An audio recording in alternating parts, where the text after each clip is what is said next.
Бегом.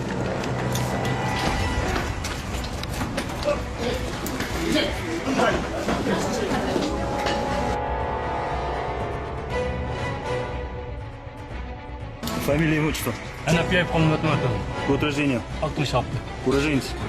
Jumabay. Грузин. Оставь. Телефон берсеңіз. Алып келіңіз. Жоқ, жоқ,